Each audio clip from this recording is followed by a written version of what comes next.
Aam Aadmi party Jammu కాశ్మీర్లో జెండా ఎగవేయడం, అక్కడ ఎమ్మెల్యే స్థానాన్ని కైవసం చేసుకొని మంచి పాలనని తన నియోజకవర్గంలో అందిస్తున్నటువంటి ఆదర్శ నాయకుడిగా పేరు తెచ్చుకున్నటువంటి ముందున పొందినటువంటి మహారాజ్ మాలిక్ గారిని, ఎమ్మెల్యే గారిని అక్రమంగా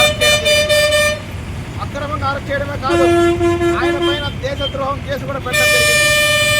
ఎందుకు ఇదంతా చేస్తున్నారంటే, ఆయన చేసినటువంటి చర్య ఏమంటే, ఆ నియోజకవర్గంలో ప్రజలకి శాశ్వతంగా పేద ప్రజలకి తగిన మౌలిక సదుపాయాలతో హాస్పిటల్ నిర్మించమని అడగడం అనేటువంటిది దేశద్రోహంగా పరిగణించి భారతీయ జనతా పార్టీ ఈ రోజున ఆయన్ని అక్రమంగా అరెస్ట్ చేసింది.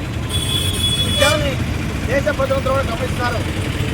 ఏ నేపథ్యాన్ని పురస్కరించుకొని ఆమ్ ఆద్మీ పార్టీ రాష్ట్ర కమిటీ పిలుపు మేరకు ఈరోజు తిరుపతిలోని అంబేద్కర్ విగ్రహానికి వినతిపత్రం సమర్పించాం.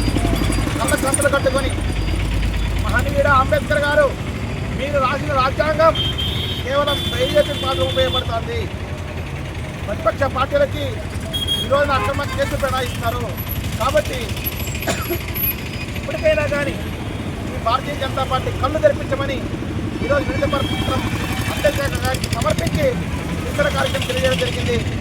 ఖచ్చితంగా ఇప్పటికైనా కానీ సుప్రీంకోర్టు జోక్యం చేసుకోవాలి, అలాగే ఐక్యరాజ్య సమితి జోక్యం చేసుకోవాలి.